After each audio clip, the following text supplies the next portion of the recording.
کرم نوازیوں سے بھرپور مہینہ رمضان المبارک جو چند ہی دنوں کے بعد مجھے اور آپ کو دیکھنا امید ہے کہ نصیب ہوگا۔ رمضان المبارک یہ وہ مہینہ ہے کہ جس کا انتظار انسانیت کے سردار، نبیوں کے نبی، فخر دو عالم، رحمت کائنات صلی اللہ تعالی علیہ وسلم بھی کیا کرتے تھے۔ صحابہ فرماتے ہیں کہ امام الانبیاء صلی اللہ تعالی علیہ وسلم رمضان کا انتظار شعبان میں یوں کرتے کہ روزے رکھنا شروع کر دیتے، اور اس قدر تسلسل روزوں میں ہوتا کہ ہمیں یوں لگتا کہ پورا ماہ اب کبھی افطار نہیں کریں گے۔ امام الانبیاء رحمت کائنات صلی اللہ تعالی علیہ وسلم دعائیں کیا کرتے تھے کہ یا میرے پروردگار، ہم تجھ سے دعا کرتے ہیں، التجا کرتے ہیں کہ رمضان کے مہینے تک ہمیں امن سے پہنچا دے۔ وہ تیری رحمتیں، وہ تیرا کرم، وہ تیرا انعام جو خاص رمضان کے مہینے میں ایک فرما بردار حاصل کرتا ہے، مستحق بنتا ہے، اے اللہ وہاں تک ہمیں پہنچا دے۔ تو معلوم یوں ہوتا ہے کہ جس ماہ کا انتظار انسانیت کی سردار ہستی کرتی ہوگی، وہ مہینہ کتنا مبارک ہوگا، وہ مہینہ کتنی عظمتوں والا ہوگا، وہ مہینہ کتنا بابرکت ہوگا۔ آج ہم اسی موضوع پہ بات کریں گے کہ یہ مہینہ کتنی رحمتوں والا مہینہ ہے، یہ کتنے انعامات انسان کے لیے لے کر آتا ہے، اور انسان اگر مکمل فرما برداری کرے تو ان انعامات کا مستحق بن جائے۔ سب سے پہلے ہم یہ سمجھیں گے رمضان کا معنی کیا ہے، رمضان کا مقصد کیا ہے۔ یاد رکھیے رمضان کا معنی ہے چھوڑ دینا۔ رمضان یہ رمز سے ہے، را، میم اور ضاد، اس کا معنی ہوتا ہے چھوڑ دینا۔ چونکہ یہ مہینہ جیسے ہی آتا ہے ایک نافرمان بندہ فرما بردار بن جاتا ہے نافرمانیوں کو چھوڑ کے، بے نمازی نمازی بن جاتا ہے سستیوں کو چھوڑ کے، شرابی شراب کو چھوڑ دیتا ہے۔ یعنی انسان کی طبیعت میں، اعمال میں، مزاج میں، معاملات میں بہت سی تبدیلی آ جاتی ہے، کیونکہ وہ اللہ کی نافرمانیوں کو چھوڑ دیتا ہے۔ تو اس لیے اس مہینے کو کہا جاتا ہے رمضان۔ اور اس رمضان کے مہینے میں 5 حروف ہیں، را 1، میم 2، ضاد 3، الف 4 اور نون 5۔ یہ 5 حروف ہمیں یہ بتلاتے ہیں کہ یہ بڑی برکتوں والا مہینہ ہے۔ را کہتا ہے کہ رحمتوں والا مہینہ ہے، رحمتوں کو سمیٹ لو۔ میم کہتی ہے محبتوں والا مہینہ ہے، محبتیں سمیٹ لو۔ ضاد کہتا ہے جنت کی ضمانت والا مہینہ ہے، ضمانت حاصل کر لو۔ الف کہتا ہے کہ الفتوں والا مہینہ ہے، الفتیں حاصل کر لو۔ اور نون کہتا ہے نیکیوں کا انبار لگا دینے والا مہینہ ہے، اس لیے اس مہینے میں بڑھ چڑھ کر عمل کرو تاکہ تمہارے نامہ اعمال میں نیکیوں کی کثرت ہو جائے۔ تو کیا پتہ چلا کہ رمضان یہ رحمتوں والا، محبتوں والا، جنت کی ضمانت دینے والا، الفتوں والا اور نیکیوں کے انبار لگا دینے والا مہینہ ہے۔ اللہ تعالیٰ قرآن پاک میں اس کا مقصد بیان فرماتے ہیں، فرمایا کہ یا ایھا الذین آمنوا، اللہ نے یوں نہیں کہا کہ یا ایھا الناس، کہ اے لوگو تم پر روزے فرض کیے گئے ہیں، نہ، اللہ نے کہا اگر طلوع آفتاب سے لے کر غروب آفتاب تک یہودی بھوکا پیاسا رہتا گیا، برے کاموں سے رک جاتا ہے، عیسائی بھوکا پیاسا رہتا گیا، برے کاموں سے رک جاتا ہے، ہندو بھوکا پیاسا رہتا گیا، برے کاموں سے رک جاتا ہے، سکھ بھوکا پیاسا رہتا ہے اور روزہ رکھ لیتا گیا، برے کاموں سے رک جاتا گیا۔ یہ جو طبقات ہیں، یہ جو مذاہب ہیں، یہ جتنے مرضی بھوکے پیاسے رہ لیں، برے کاموں کو چھوڑ دیں، ان کا روزہ معتبر نہیں ہوگا، اس لیے کہ انہوں نے ایمان قبول نہیں کیا، اسلامی مذہب اپنایا نہیں ہے۔ تو اس لیے یہ میرا خطاب ایمان والوں سے ہے کہ جنہوں نے اطیعوا اللہ واطیعوا الرسول کو اپنا منشور بنایا ہے، یہ میرا خطاب ان لوگوں کے لیے ہے جنہوں نے اللہ کو وحدہ لا شریک اور آمنہ کے لال عبداللہ کے در یتیم جناب محمد الرسول اللہ کو خاتم النبیین مانا ہے۔ ان کو یہ میرا حکم ہے کہ کتب علی الذین، تم پر روزے فرض کیے گئے گئے جیسے علی الذین من قبلکم، تم سے پہلے لوگوں پر روزے فرض کیے گئے تھے۔ اے اللہ تو نے پہلی امتوں پہ روزے فرض کیے، آج ہم پر بھی روزے فرض کر رہا ہے، یا اللہ تیرا مقصد کیا ہے، یا اللہ تیرا حاصل کیا ہے، مطالبہ کیا ہے کہ غروب آفتاب تک ہم نے کچھ کھانا نہیں، کچھ پینا نہیں، جھوٹ نہیں بولنا، غیبت نہیں کرنی، حسد نہیں کرنا، برے کاموں سے بچنا ہے، صرف تیری فرما برداری اس روزے کے دوران کرنی ہے۔ یا اللہ تو چاہتا کیا ہے اس عمل سے؟ اللہ کہتا ہے لعلکم تتقون، میں چاہتا یہ ہوں کہ تم پرہیزگار بن جاؤ، کہ تم مجھ سے ڈرنے والے بن جاؤ۔ اللہ اکبر، کہ جب تو بھوکا رہے گا، پانی نہیں پیے گا، کیونکہ تیرے دل میں اللہ کا خوف ہوگا، تو روٹی نہیں کھائے گا کیونکہ تیرے دل کے اندر اللہ کا خوف ہوگا، تو غیبت نہیں کرے گا کیونکہ دل کے اندر اللہ کا خوف ہوگا، جھگڑا نہیں کرے گا کیونکہ دل کے اندر اللہ کا خوف ہوگا، قتل نہیں کرے گا کیونکہ دل کے اندر اللہ کا خوف ہوگا، زنا نہیں کرے گا کیونکہ دل کے اندر اللہ کا خوف ہوگا۔ الغرض ہر وہ کام کرنے سے رک جائے گا جس کو اللہ تعالیٰ نے منع فرمایا ہے، تو اسی چیز کا نام ہے اللہ کا ڈر۔ تو اللہ تعالیٰ رمضان کے روزے فرض کر کے ہمیں یہ بتلانا چاہتا ہے کہ کیا میرے بندے کبھی کبھار میرے سے بھی دوستیاں لگایا کر، کبھی کبھار میری طرف بھی توجہ کیا کر، کبھی کبھار میری طرف بھی رجوع کیا کر، تاکہ تجھے پتا چلے کہ حقیقی زندگی کا سکون کیا ہے، تاکہ تمہیں پتا چلے کہ اس دنیا کے اندر پرامن رہنا کیسے ہے۔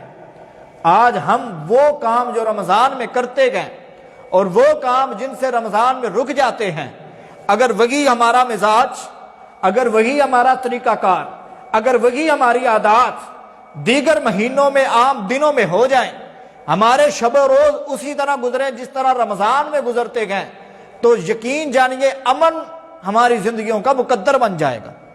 رمضان میں ہم جھوٹ نہیں بولتے، عموماً عام دنوں میں جھوٹ نہیں بولیں گے، رمضان میں ہم چغلی نہیں کرتے، عام دنوں میں چغلی نہیں کریں گے، رمضان میں ہم غیبت نہیں کرتے، عام دنوں میں غیبت نہیں کرتے، رمضان میں ہم قتل نہیں کرتے، عام دنوں میں ہم قتل نہیں کریں گے، تو ہماری زندگی خود بخود پرسکون ہو جائے گی کہ نہیں ہوگی؟ خود بخود امن آ جائے گا، خود بخود راحت آ جائے گی زندگی کے اندر۔ تو اس لیے اللہ تعالیٰ کیا کہتے ہیں کہ میں تمہارے اوپر روزے اس لیے فرض کر رہا ہوں کہ لعلکم تتقون، تم کیا ہو جاؤ؟ پرہیزگار ہو جاؤ۔ اب رمضان کے مہینے کے جو روزے ہیں ان کی شرعی حیثیت کیا ہے؟ ان کی شرعی حیثیت کیا ہے؟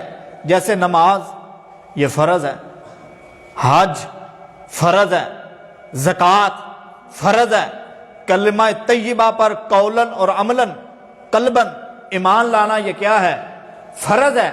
اسی طرح رمضان کہ جو روزے ہیں یہ بھی مسلمانوں پہ فرض ہیں۔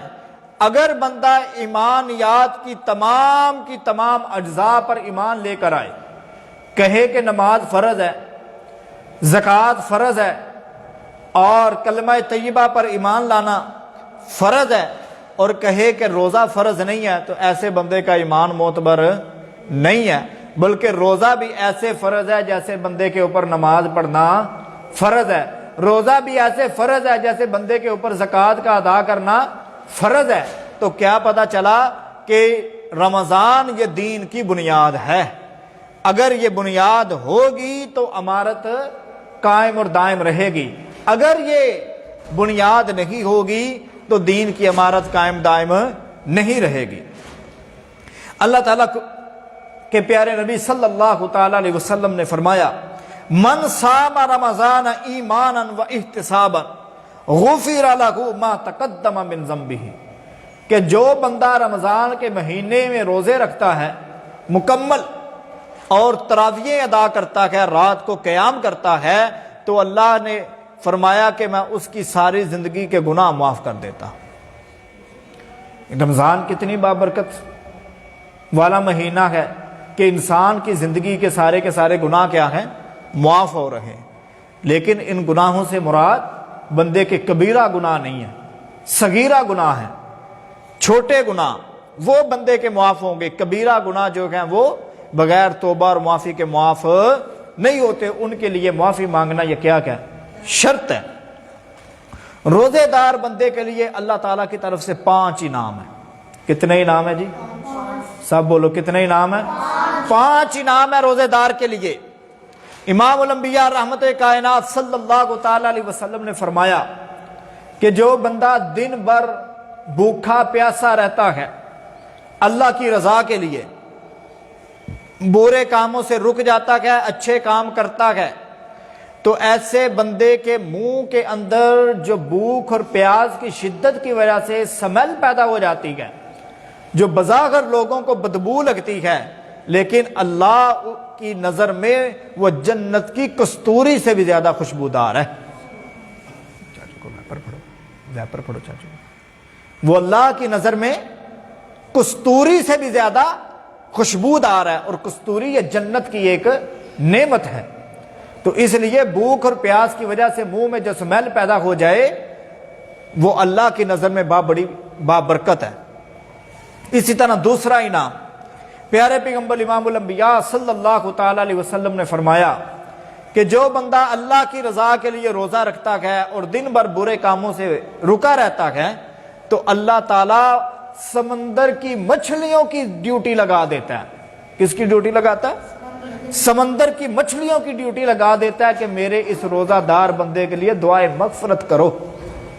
اب آپ خود اندازہ لگاؤ، جس بندے کی ڈیوٹی اللہ خود لگا رہا ہے، جس مخلوق کی ڈیوٹی اللہ خود لگا رہا ہے کہ میرے اس بندے کے لیے دعائے مغفرت کرو، کیا اس کی مغفرت میں کوئی شک ہو سکتا؟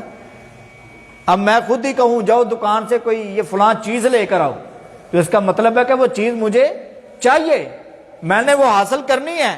اسی طرح پیارے پیغمبر امام الانبیاء صلی اللہ تعالی علیہ وسلم نے فرمایا کہ اللہ تعالیٰ کہتے ہیں کہ میں سمندر کی مچھلیوں کی ڈیوٹی لگا دیتا ہوں، میرے روزے دار بندے کے لیے دعائے مغفرت کرو۔ یعنی اللہ تعالیٰ کہنا یہ چاہتے ہیں کہ جو بندہ میری رضا کے لیے روزہ رکھے گا اور برے کاموں سے بچے گا، میں اللہ اس کی مغفرت فرما دیتا ہوں۔ 2 انعام ہو گئے۔ پہلا انعام کیا؟ کہ جنت کی کستوری کی جو خوشبو ہے وہ بندے کے منہ کی اللہ کی نظر میں خوشبو ہے جو بظاہر ہمیں بدبو لگتی ہے۔ اور دوسرا انعام اللہ تعالیٰ مچھلیوں کی ڈیوٹی لگا دیتا ہے کہ میرے اس روزہ دار کے لیے دعائے مغفرت کرو۔ تیسری فرمایا کہ جو بندہ روزہ رکھتا ہے اور دن بھر برے کاموں سے بچتا ہے، ایسے بندے کے لیے اللہ خود اپنے ہاتھوں سے جنت کو سجاتا ہے۔ اللہ خود اپنے ہاتھوں سے جنت کو سجاتا ہے۔ جنت تو سچ بولنے والے کو بھی ملے گی، جنت شہید کو بھی ملے گی، جنت ماں باپ کے فرما بردار کو بھی ملے گی، جنت نماز پڑھنے والے کو بھی ملے گی۔ لیکن جب جنت کی باری آئی روزے دار کو دینے کی تو اللہ نے کہا ٹھہرو، میں ذرا روزے دار کی عظمت کو بیان کر لوں، جو روزہ دار میرے پاس آئے گا نا اس کو میں وہ جنت دوں گا جس کو میں اللہ نے خود اپنے ہاتھوں سے سجایا ہوگا۔ تو کتنی رحمتوں والا یہ مہینہ ہے کہ اگر بندہ ان رحمتوں سے فائدہ اٹھائے جس طرح امام الانبیاء صلی اللہ علیہ وسلم نے ہمیں حکم دیا گیا تو یہ ہمارے لیے کتنا بہتر ہو جائے گا۔ تیسرا انعام جنت اللہ اپنے ہاتھوں سے تیار کرتا ہے، اور چوتھا انعام اللہ کہتے گئے کہ اس مہینے کے اندر اللہ تعالیٰ شیطان کو قید کر دیتا کہ وہ شیطان جو 11 مہینے بندے کے دلوں میں وسوسے ڈالتا ہے اور برے کاموں کی طرف انہیں لے جاتا گیا، نمازوں سے روکتا گیا، ماں باپ کا نافرمان بناتا گیا، قتل و غارت پہ ابھارتا گیا، اس مہینے کے اندر اللہ تعالیٰ اسے قید کر دیتے ہیں۔ اب یہاں پر ایک سوال پیدا ہوتا ہے، سوال یہ پیدا ہوتا کہ اگر اس مہینے کے اندر شیطان قید ہو جاتا ہے، شیطان جکڑا جاتا ہے، تو پھر بھی لوگ گناہ تو کرتے ہیں۔ اس کے دو جواب ہیں۔ کتنے جواب ہیں؟ دو جواب۔ پہلا جواب یہ ہے کہ شیطان کو جو جکڑا جاتا ہے وہ شیطان جو سب سے بڑا ہے، جس کو جنت سے اللہ تعالیٰ نے نکالا تھا، جو حضرت آدم علیہ السلام کو سجدہ کرنے سے انکار کر بیٹھا تھا، اس شیطان کو اللہ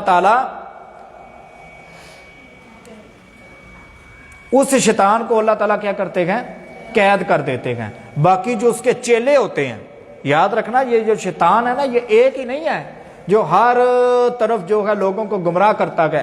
اسی سے خود مشرک لوگ یہ دلیل بناتے گئے، مشرک لوگ دلیل کیا بناتے ہیں نبی علیہ السلام کے حاضر ناظر ہونے پر کہ دیکھو شیطان اگر ہر جگہ حاضر ناظر ہے اور ہر بندے کے دل میں وسوسہ ڈالتا گیا، ہر بندے کو گمراہ کرتا گیا، پاکستان میں بھی شیطان ہے، انڈیا میں بھی شیطان ہے، ہر جگہ شیطان بیٹھا ہوا ہے، تو شیطان اتنا بڑا لعنتی ہو کر ہر جگہ حاضر ناظر ہے، تو یہ کیسے ممکن ہے کہ ہمارے پیارے نبی رحمت کائنات صلی اللہ تعالی علیہ وسلم حاضر ناظر نہ ہو؟ تو ان سے عرض ہے شیطان ہر جگہ حاضر ناظر نہیں ہے، ہر جگہ حاضر ناظر ہونا یہ کس کی صفت ہے؟ سب بولو نا، کس کی صفت ہے؟ اللہ ہی کی صفت ہے، اللہ کے علاوہ کوئی بھی ہر جگہ حاضر ناظر نہیں ہے۔ اب شیطان پھر میرے دل میں بھی وسوسہ ڈال رہا ہے، آپ کے دل میں بھی ڈال رہا ہے، جو سکے کی منڈی میں بیٹھے ہیں ان کے دل میں بھی ڈال رہا ہے، یعنی جہاں جہاں لوگ گناہ کر رہے ہیں شیطانی وسوسوں کی وجہ سے کر رہے ہیں، تو پھر شیطان کیسے ہر جگہ پہنچ جاتا ہے؟ تو حدیث کے اندر پیارے پیغمبر صلی اللہ تعالی علیہ وسلم نے فرمایا شیطان نا رات کو ایک محفل لگاتا ہے۔ کون لگاتا ہے محفل؟ شیطان، اور اپنے چیلوں کو جمع کرتا ہے، پھر ان سے پوچھتا ہے بتا آج تو نے کیا کیا ہے؟ ایک کہتا ہے جی آج میں نے دو بندوں کے درمیان جھگڑا کروا دیا ہے، دوسرے سے پوچھتا ہے ہاں بھائی تو نے کیا کیا ہے؟ وہ کہتا ہے جی آج میں نے ایک قتل کروا دیا ہے، تیسرے سے پوچھتا ہے تو نے کیا کیا ہے؟ وہ کہتا ہے جی آج میں نے ایک بندے کو سودی کاروبار پہ لگا دیا ہے، یعنی ایسے ایسے اپنے چیلوں سے سوال کرتا ہے۔ پھر ایک چیلا جو آخر میں بچ جاتا ہے خاموشی سے بیٹھا ہوتا ہے، اس سے پوچھتا ہے او تو نے کیا کیا ہے؟ وہ کہتا ہے آج میں نے میاں بیوی کے درمیان جھگڑا کروا دیا۔ شیطان کہتا ہے سارے نہ چنگا کام پتر تم کر کے آئے۔ اس سے کیا پتہ چلتا ہے کہ شیطان اکیلا نہیں بلکہ اس کی ایک جماعت ہے جو اطراف عالم میں پھیلی ہوئی ہے۔ تو کیا پتہ چلا کہ شیطان بذات خود ہر جگہ حاضر ناظر نہیں ہے۔ ایک یہ بات پتہ چل گئی کہ حاضر ناظر ذات ہے تو صرف اللہ کی ہے۔ اور دو جواب تھے، ایک جواب یہ تھا کہ اگر شیطان قید ہو جاتا ہے پھر ہمارے دلوں میں پھر بھی گناہ تو رہتے ہیں، رمضان کے مہینے میں بد نظری بھی لوگ کرتے گئے، جھوٹ بھی بولتے گئے، فراڈ بھی کرتے گئے، ملاوٹ بھی وہ کرتے گئے، سستی چیزوں کو مہنگا کر کے بیچتے ہیں۔ یہ رمضان آ گیا نا جی، پاکستانی اسٹیٹسوں سے بھر دیں گے واٹس ایپ کو، فیس بک پہ پوسٹیں ہوں گی رمضان کا مہینہ آ گیا جی، رمضان کا مہینہ آ گیا، رحمتوں کو سمیٹ لو۔ لیکن وہی پوسٹ کرنے والا جو چیز 50 کی بیچتا تھا 70 کی بیچے گا، جو چیز وہ 200 کی بیچتا ہے 250 کی کر دے گا۔ یہ کیسا تیرا ایمان ہے؟ ایک طرف تو یہ دعویٰ کر رہا ہے کہ رمضان کا مہینہ آ رہا ہے رحمتوں کو سمیٹ لو، اور دوسری طرف تو جو گئے کمزور لوگ غریب لوگوں کے اوپر مالی دباؤ ڈال رہے۔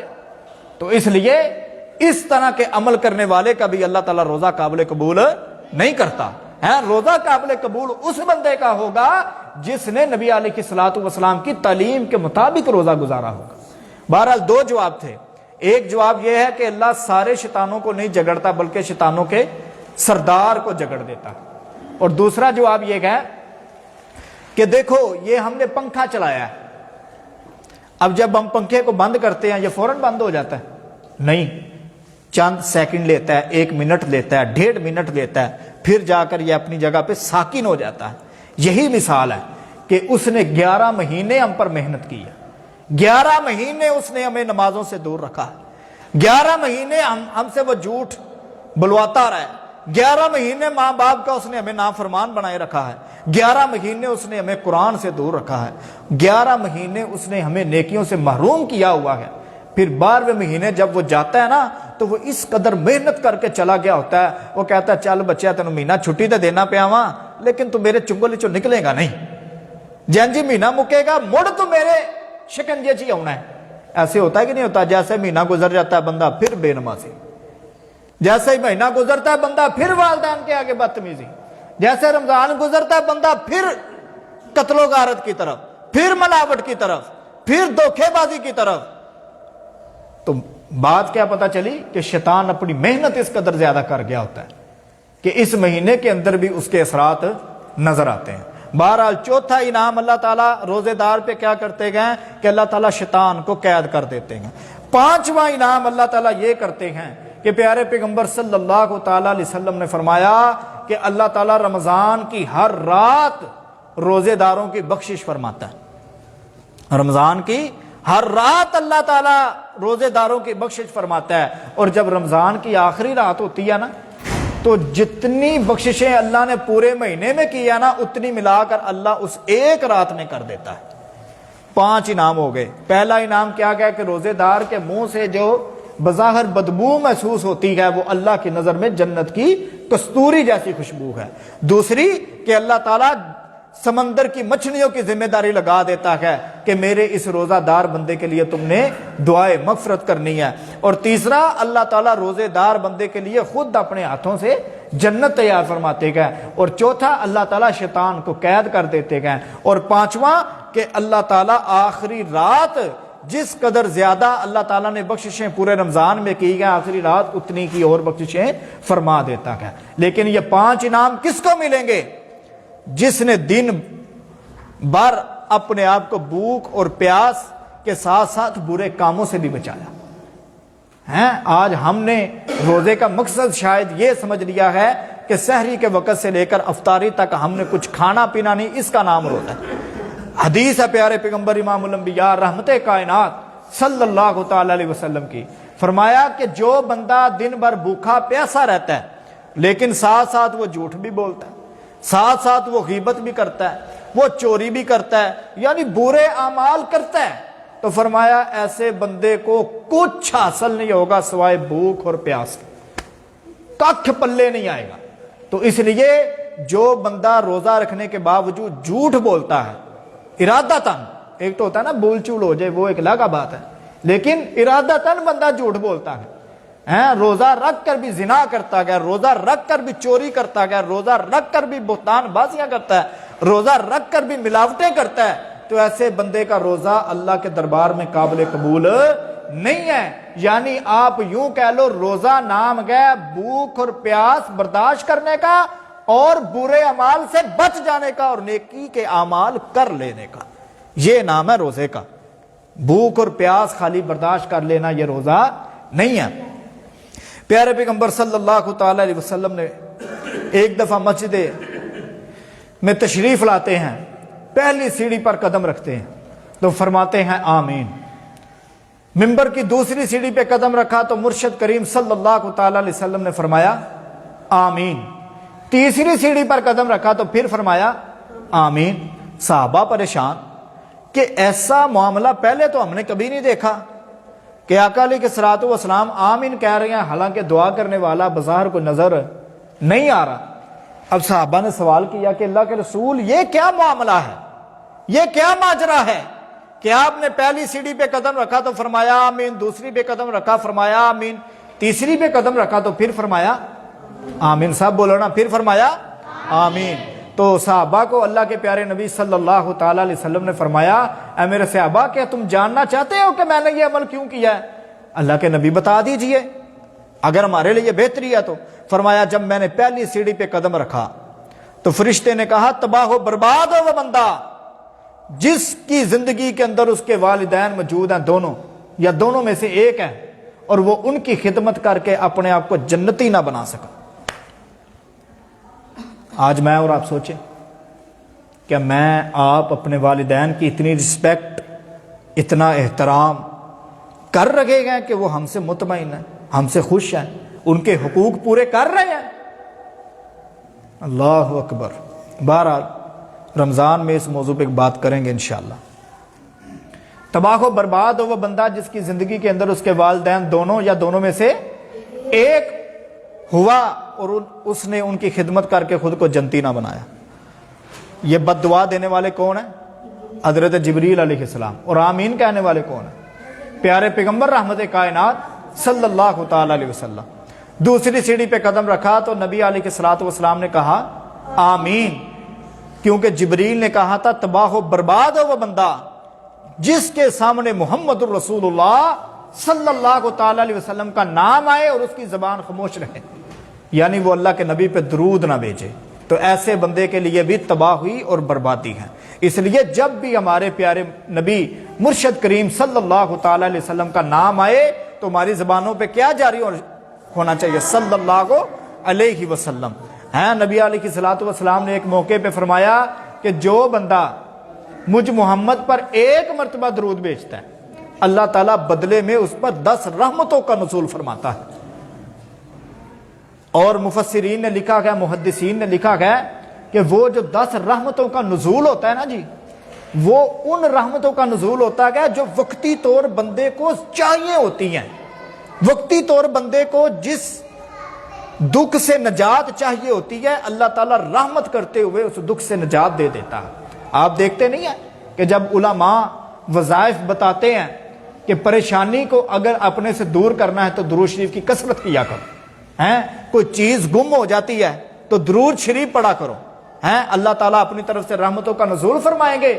اور اس وقت آپ کو جو رحمت چاہیے ہوتی ہے کیا کہ یہ میری گمی ہوئی چیز مل جائے، تو اللہ تعالیٰ اپنی رحمت والا معاملہ کرتے ہوئے وہ چیز دے دیتا۔ یعنی نبی علیہ الصلوۃ والسلام کا نام آئے تو ہم نے کیا کہنا ہے؟ صلی اللہ تعالی علیہ وسلم۔ تیسری سیڑھی پہ قدم رکھا تو اللہ کے نبی نے کیا کہا؟ آمین۔ تو صحابہ نے عرض کیا اللہ کے نبی تیسری مرتبہ کیا ہوا؟ فرمایا جبریل نے کہا تھا کہ تباہ و برباد ہو وہ بندہ جس کی زندگی میں رمضان کا مہینہ آیا اور اس نے اس رمضان کے مہینے میں اللہ کو راضی کر کے اپنے لیے جنت کا فیصلہ نہ کروا لیا، ایسا بندہ بھی تباہ و برباد ہو۔ تو اس لیے رمضان کا مہینہ آنے والا ہے، مجھے اور آپ کو اس رمضان کے مہینے کو اپنے لیے جنت کا باعث بنانا ہے، اپنے آپ کو جنت کا مستحق بنانا ہے۔ آج دیکھیں نا، ہماری کسی کی عمر 25 سال ہے، کسی کی 30 ہے، 50 ہے، 80 ہے، اتنے رمضان ہم نے گزار دیے گئے، کوئی پتہ نہیں کہ ہم نے کیا حاصل کیا یا کیا حاصل نہیں کیا۔ تو اس لیے جو رمضان کا مہینہ ہمارے مقدر میں آ گیا ہے، جو رمضان کا مہینہ اب ہمیں دیکھنا اللہ کرے نصیب ہو، اس رمضان کو ہم ضائع نہ کریں، اس رمضان کو ہم پہلے جو رمضان کے مہینے تھے ان کی طرح فضول گزار نہ دیں، بلکہ کیا قرآن مجید کی کثرت سے تلاوت کریں، نیکی کے اعمال کریں، راہ خدا میں خرچ کریں، برے کاموں سے رک جائیں۔ اسی کا نام تقوی ہے، اسی کا نام روزہ ہے۔